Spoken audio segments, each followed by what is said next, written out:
ሰላም ሰላም እንደምን አላችሁ ውድ ተመልካቾቻችን እህት ወንድሞቼ ኦርቶዶክሳውያን፣ እኔ ደህና ነኝ። ፈጣሪ የተመሰገነ ይሁን። እንግዲህ በባለፈው ሳምንት አንድ ቪዲዮ ስለ መንፈሳዊ ሕይወትና ስለ መንፈሳዊ ሕይወት ቅዱሳን አባቶች ምንነት እንዴት አስረዱ፣ እንዴት አስተማሩ የሚለውን ነገር ሰፋ ባለ መንገድ ተማምረን ነበረ።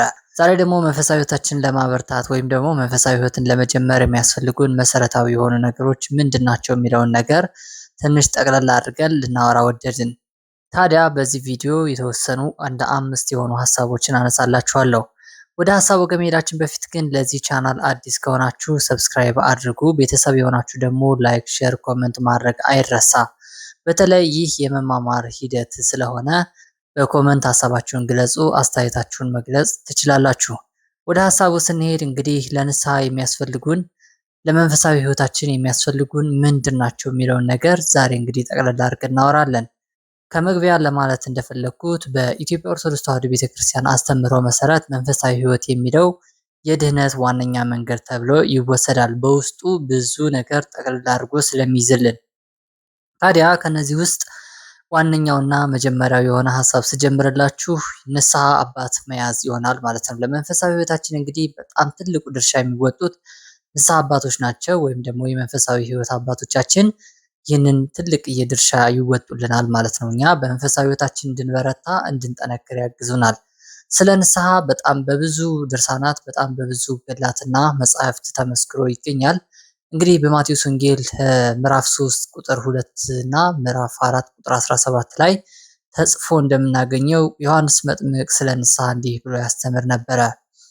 ነሱ እመኑ እስመ ቀርበት ይእቲ መንግስተ ሰማያት፣ ንስሐ ግቡ እመኑ መንግስተ ሰማያት ቀርባለችና ይል ነበረ። እንዲሁም በሌላ ገጽ ነዋ በጎ ለወልደ እግዚአብሔር ዘያስተሰሪ ኃጢአተ ዓለም እያለ ያስተምር ነበረ። የእግዚአብሔር ልጅ የዓለምን ኃጢአት ነፃ የሚያደርግ ኃጢአትን የሚያጠፋ ይህ ነው እያለ ያስተምር ነበረ። ስለ ንስሐ አስፍቶ አምልቶ ማለት ነው። ታዲያ ንስሐ ለመንፈሳዊ ህይወታችን ዋነኛና መሰረታዊ ነገር ነው።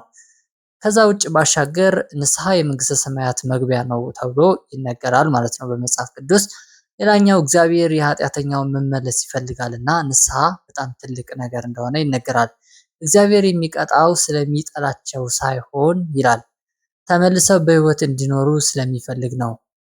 እኛ እግዚአብሔር የሚቀጣን ወይም አንዳንድ ጊዜም የሆነ ነገሮች ትንሽ ተግሳጽ የሚያመጣብን እግዚአብሔር በዛ በወደቅንበት እንዳንቀር ስለሚፈልግ በንስሐ እንድንመለስ እንድንጸጸት ስለሚፈልግ እግዚአብሔር ይህንን መንገድ አዘጋጀልን ማለት ነው። በእውኑ ኃጢአተኛው ይሞት ዘንድ ፈቅዳለሁን ይላል ጌታ እግዚአብሔር ከመንገዱ ሲመለስና በህይወት ይኖር ዘንድ አይደለምን? ይህ ቃል የተጻፈው በሕዝቅኤል 18 ቁጥር 23 ላይ ተጽፎ ስለ ንስሐ የተነገረ ቃል ነው። ታዲያ ንስሐ ኃጢአትን መናዘዝ ይጠይቃል። ታዲያ በንስሐ ውስጥ 3 አካላት ይኖራሉ። ኃጢአቱን የሚናዘዝ ምዕመን ወይም አገልጋይ ይኖራል። ኃጢአቱን የሚቀበል ወይም በቅድመ እግዚአብሔር ፊት ኃጢአቱን የሚያስተሰርይ ካህን ደግሞ ይኖራል። ስለ ኃጢአቱ ጸሎት የሚያደርግ ስለ ሰው እንቅፋት ጸሎት የሚያደርግ ልመና ወደ እግዚአብሔር የሚያቀርብ ማለት ነው። እውነተኛውና ኃጢአቱን የሚቀበል ንስሐውን እንባውን የሚቀበል ኃጢአቱን ፍቆ የሚጥል የሚያስተሰርይ ደግሞ መድኃኔ ዓለም ክርስቶስ ኢየሱስ ይኖራል ማለት ነው። ታዲያ በንስሐ ውስጥ 3 አካላት ይኖራሉ። እንግዲህ የንስሐ ደረጃዎች አሉት። እሱን ሌላ ጊዜ የማነሳላችሁ ይሆናል። ኃጢአቱን የሚሰውር አይከናወንም፣ የሚናዘዝለትና የሚተዋት ግን ምሕረትን ያገኛል ይላል ምሳሌ 28 ቁጥር 18። እንግዲህ መጽሐፍ ቅዱስ ቃላቶች ናቸው። እነዚህ ቃላቶች ስለ ንስሐ የተነገሩ መጽሐፍ ቅዱሳዊ የሆኑ አስተምህሮዎች ናቸው። በሌላ በኩል በዮሐንስ 1:19 ላይ ደግሞ የተጻፈ አንድ ቃል አለ። በኃጢአታችን ብንናዘዝ ኃጢአታችን ይቅር ቢለን ከአመፃም ሁሉን ያነጻን የታመነ ጻድቅ ነው ተብሎ ስለ ኃጢአት ይቅርታና ስለ ንስሐ የተነገረ ነው ማለት ነው። ሌላኛው ይገርማችኋል፣ እኛ ንስሐ በመግባታችን ምክንያት ወይም ደግሞ አንድ ሰው ከኃጢአቱ ተናዞ ኃጢአቱን በማስወገዱ ምክንያት በሰማይ እንኳን ደስታ ሆነ ይላል መጽሐፍ ቅዱስ። ንስሐ ከማያስፈልጋቸው ከ99 ጻድቃን ይልቅ ንስሐ በሚገባ በአንድ ኃጢአተኛ በሰማይ ደስታ ይሆናል እላችኋለሁ። ሉቃስ 15 ቁጥር 7 ላይ። እንግዲህ ለመንፈሳዊ ህይወታችን ዋነኛና መሰረታዊ የሆነው ነገር ንስሐ መያዝ ነው። ንስሐ አባት በጣም አስፈላጊ ነው። ታዲያ ንስሐ አባት ለመያዝ በአጥቢያ የሚገኙ አብያተ ክርስቲያናት ሄዶ ቀላል ነው። ትንሽ የሰበካ ጉባኤ አባል መሆኑና አንድ ንስሐ አባት መያዝ በጣም አስፈላጊና መሰረታዊ የሆነ ነገር ነው ማለት ነው። ሌላኛው ስርዓተ ጸሎትና ስግደት ነው። እንግዲህ ስለ ጸሎት በባለፈው ቪዲዮአችን እንግዲህ ከጾሙ ጋር አያይዘን ሰፋ አድርጌ ለማንሳት የተወሰነ ሞክሬ ነበረ። እንግዲሁም ስግደትም በጣም አስፈላጊ ከሚባሉት ነገሮች ውስጥ አንዱ ነው ማለት ነው። ጸሎት አባቶቻችን ሲገልጹት ከእግዚአብሔር ጋር መነጋገር ማለት ነው ብለው ይገልጻሉ። እንግዲህ ስለ ጸሎት ምን አይነት የጸሎት መጽሐፍት ይኑረን፣ ምን አይነት የጸሎት ልምድ ይኑረን የሚለው ነገር ቅዱስ ዮሐንስ አፈወርቅ ሲናገር ጸሎት ጊዜ የለውም፣ ሰዓት የለውም፣ ሁኔታ የለውም ይላል። በየትኛውም ጊዜ በምንም አይነት ሁኔታ በየትኛውም ቦታ ሁናችሁ መጸለይ ትችላላችሁ። እውነት ነው። ቤተክርስቲያን በቀን 7 ጊዜ እንድናመሰግን ቤተክርስቲያን ታዛናለች። ስብሐ ለእለትየ ይሴብሐከ በሚለው ጋር ተያይዛ በቀን 7 ጊዜ እንድናመሰግን ታደርጋለች። ይህ ግን ከክርስቶስ ፍቅር ጋር ለመግለጽ የክርስቶስን ነገር እያሰብን በደንብ ተዘጋጅተንበት እንድናደርግ እንጂ በሰባቱ ሰዓታት ብቻ ሊወሰን ብላ አይደለም። ታዲያ በምንም አይነት ሁኔታ መጸለይ ይቻላል። ሰው በአልጋ ላይ ሆኖ ሊጸልይ ይችላል። እንዲሁም በእስር ቤት እንዲሁም በተለያዩ ቦታዎች ሆኖ በመንገድ እየተጓዘ በአየሩ በመንገዱ ሲበር ሲል እንግዲህ እያሽከረከረም ሆኖ ሊጸልይ ይችላል። አጫጭር ጸሎቶች አሉ። እግዚአብሔር ይመስገን። እንግዲህ በቀን አባታችን ወይ ብሎ መዋል ራሱ ትልቅ ነገር ነውና ትልቅ በረከት ነውና ጸሎት በጣም ለመንፈሳዊ ሕይወታችን በጣም ወሳኝነት ያለው ነገር ነው። እንግዲህ ስለ ጸሎት መጽሐፍ ቅዱስ በጣም አምልቶ ይናገራል፣ አስፍቶም ይናገራል። ስለ ስግደት ቤተክርስቲያን አስተምሮ ስጋ ለመንፈስ እንዲገዛ እንግዲህ ስጋ በመንፈስ ላይ እንዳያምጽ ወይም በነፍስ ላይ እንዳያምጽ በእግዚአብሔር ላይ እንዳያምጽ ስርዓት ለማስያዝ በደንብ ይረዳናል። ስግደት እንግዲህ በደንብ መስገድ ያስፈልጋል ማለት ነው። ሶስተኛው ጾም ነው። እንግዲህ ስለ ጾም በባለፈው ቪዲዮም ትንሽ ነካክቼላችሁ ነበረ።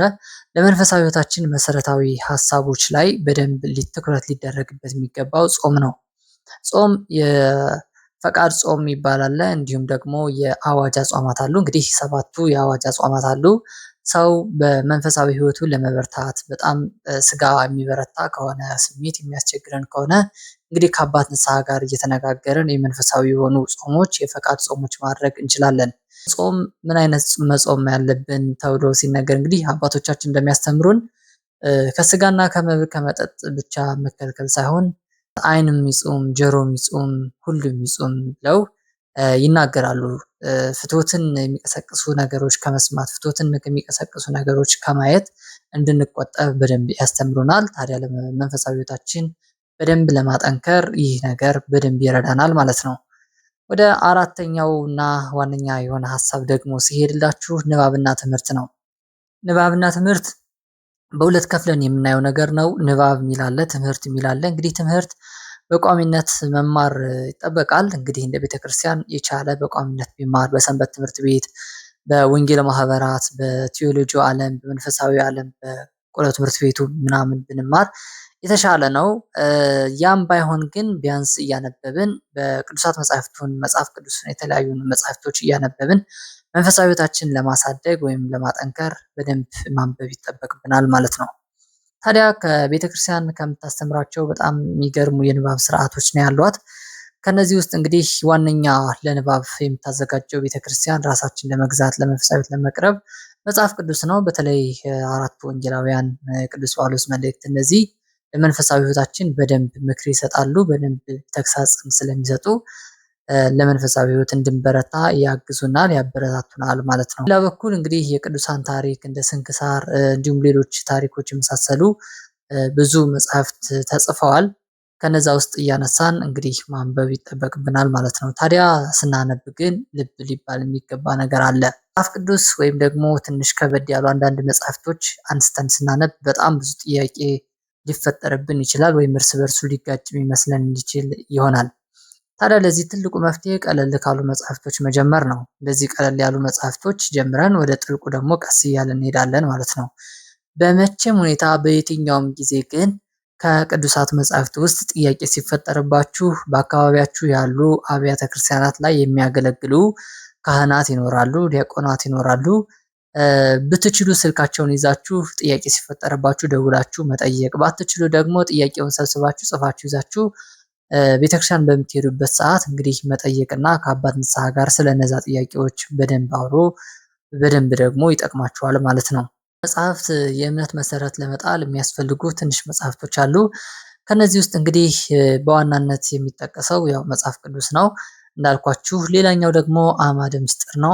አምስቱ አዕማደ ምስጢር የሚባሉት እንግዲህ ምስጢረ ሥላሴ፣ ምስጢረ ሥጋዌ፣ ምስጢረ ጥምቀት፣ ምስጢረ ቁርባን እና ምስጢረ ትንሣኤ ሙታን ናቸው። እነዚህ እንግዲህ ለመሰረታዊ አንድ ኦርቶዶክስ ወይም አንድ ክርስቲያን በደንብ ሊያነባቸው ይገባል፣ በደንብ ሊያውቃቸው ይገባል ተብለው ከሚታሰቡት የቤተክርስቲያን መሰረታዊ የሆኑ መጽሐፍት መካከል እነዚህ ናቸው፣ ምስጢራት ናቸው። እንግዲህ ትንሽ ጠለቅ ያለ ሰፋ ያለ ሀሳቦችን ይይዛሉ። ሌላው ለህይወት መመሪያና የምክር መጽሐፍት ተብለው የሚነገሩ አሉ። ከነዚህ የምክርና የህይወት መመሪያ መጽሐፍት ውስጥ እንግዲህ በዋናነት የሚመደበው መዝሙረ ዳዊት፣ መጽሐፈ ምክር ወይም ደግሞ የተለያዩ አባቶች የጻፏቸው ለምሳሌ እንደ መንፈሳዊ ህይወት ልምምድ፣ የመንፈሳዊ ምግብ፣ ፈውስ መንፈሳዊ፣ ስለ ንስሐና ስለ ነፍስ ቁስል ፈውስ የሚናገሩ መጽሐፍቶች አሉ። ከነዚህ መጽሐፍቶች ውስጥ በጣም የሚጠቀሱት እንግዲህ የአቡነ ሽኖዳ ሳልሳዊ ናቸው። የግብፅ አብያተ ክርስቲያናት እንግዲህ ዋና መሪ ሆነው ያገለገሉት አቡነ ሽኖዳ በጣም ለቤተክርስቲያናችን ለወጣቶች ለማስተማር በጣም እየጠቀሙን እየረዱን የሚገኙ መጽሐፍቶች ናቸው። እንግዲህ ከነሱ ውስጥ እንግዲህ በሚገርማችሁ በዚህ በጾም ወቅት ሊነበቡ ይገባሉ ብዬ ከማስባቸው የአቡነ ሽኖዳ መጽሐፍቶች በደንብ አድርገው መንፈሳዊ ህይወታችሁ ሊያጠነክሩ ያስባሉ፣ ያስገነዝቧቸዋል ብዬ ከማስባቸው ላይክ እንደዚህ ለምሳሌ ይቺ መጽሐፍ በጣም ትንሽ መጽሐፍ ነች እና በደንብ ብትጠቀሙበት በመንፈሳዊ ህይወታችሁ እንድትበረቱ በጣም የብዙ ሰዎች ጥያቄን ይመልሳሉ ብዬ አስባቸዋለሁ እንደነዚህ አይነት መጽሐፍቶች። ሌላኛው እንግዲህ ፈውስ መንፈሳዊ የሚባል በቤተክርስቲያናችን ታዋቂ የሆነ መንፈሳዊ መጽሐፍ አለ። እሱን ካገኛችሁ እሱን አንብቡ፣ በጣም ይጠቅማችኋል። ኛው ስለ ቅዱሳን ታሪክ፣ ገድላት፣ ድርሳናት ማንበብ ቀስ እያለ የሚደርስ ነገር ነው። ስለነሱ ደግሞ ቀስ እያላችሁ ማንበብ ትችላላችሁ። ቅድም እንዳልኳችሁ ግን ጥያቄ ሲፈጠርባችሁ ከመደናገጥና እንዴት ሊሆን ይችላል ምናምን ከማለት ጥያቄውን ሰብሰብ አድርጋችሁ ጥያቄዎቹን በደንብ ሊያብራራ ወደሚችል አካል መሄድና በደንብ ማሰብ ይጠበቅብናል ማለት ነው። እንግዲህ አንድ ሁለት ቲፖች ልንገራችሁ እንዴት ማንበብ እንዳለብን። እንግዲህ ስለ ቅዱሳት መጽሐፍት በደንብ መስራት ሊኖርብን ይገባል።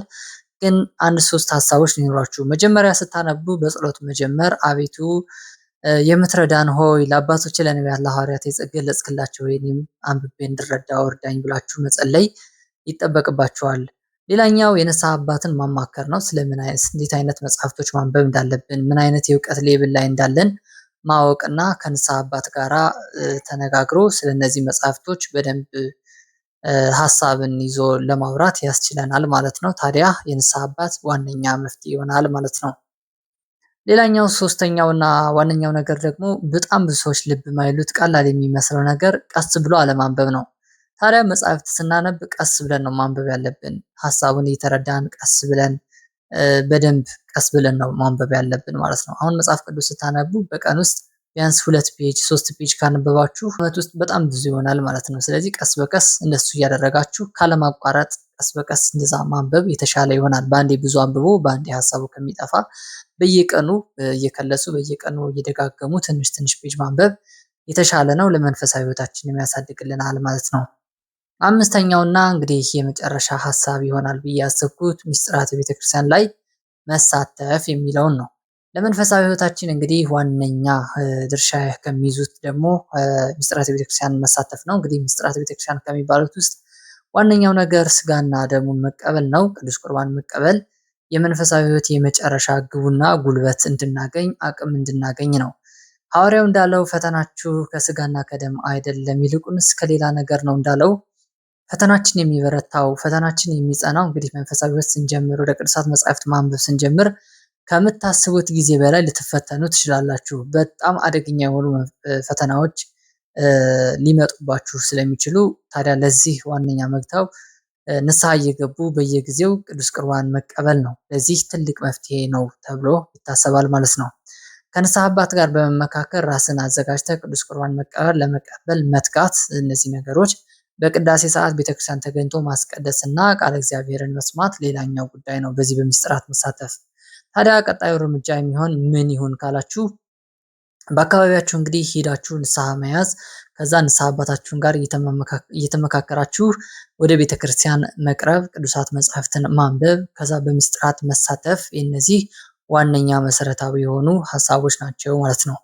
እዚህ ጋር ግን አንድ ላስታውሰው የሚፈልገውና በጣም ዋነኛ የሆነው ነገር ስለ መንፈሳዊ ህይወት ስናወራ እንግዲህ በአንድ ጊዜ በአንድ ጀንበር ወይም ደግሞ በአንድ አመት ውስጥ የሚደረግ ትልቅ ለውጥ ሊመጣ ይችላል ማለት አይደለም።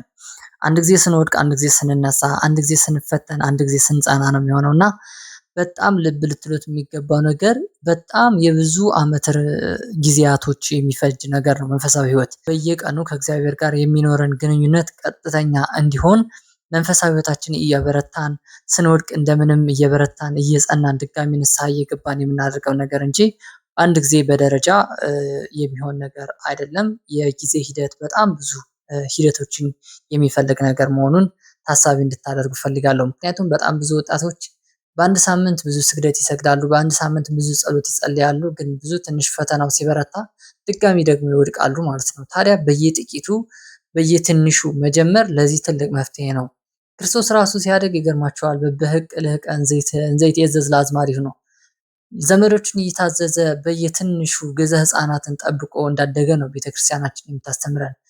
በአንዴ ማድጎ በአንዴ አስተምሮ በአንዴ ነገረ ድህነቱን ፈጽሞ ወደ አባቱ ማድረግ ይችል ነበረ። እሱ ሁሉ ነገር ይችላል። ግን ስለ ሰው ልጆች ለማስተማር ሲባል በየጥቂቱ በየትንሹ ቀስ እያለ አደገ ነው የሚል መጽሐፍ ቅዱስ ማለት ነው። ታዲያ በመንፈሳዊ ህይወታችንም ልክ እንደዛ ነው። እንግዲህ ከአንዱ የመንፈሳዊ ደረጃ ጀምሮ እስከ 10ኛው ደረጃ ለመድረስ ቀስ በቀስ የሚሄድ በጣም የብዙ አመታት ተጋድሎ የሚጨርስ ነገር ነውና በየጥቂቱ በጣም በትንሹ ዛሬ አባታችን ሆይ ከጸለያችሁ ነገ ደግሞ የተወሰነች አንዲት መዝሙር መጨመር፣ ከነገ ወዲያ ደግሞ የተወሰነ እያደረጋችሁ እንግዲህ በየቀኑ መዝሙረ ዳዊትና ውዳሴ ማርያም መድገም ደግሞ ትልቅ ዋጋ ያሰጣል ማለት ነው።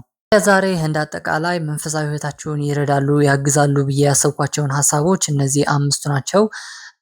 በዋናነት እንግዲህ በደንብ ይጠቅማቸዋል ብለው የሚታሰቡ እነዚህ አምስቱ ናቸው።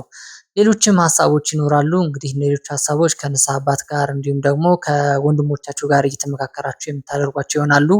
ለዛሬ ያስኩላችሁ ሀሳቦች እነዚህ ይመስላሉ። በመንፈሳዊ ህይወታችሁን አበርቱ፣ እንበርታ። ታዲያ ለዚህ ቻናል አዲስ ከሆናችሁ ደግሞ ያው ቅድም እንደነገርኳችሁ ላይክ፣ ሼር፣ ኮመንት ማድረግ አይረሳ።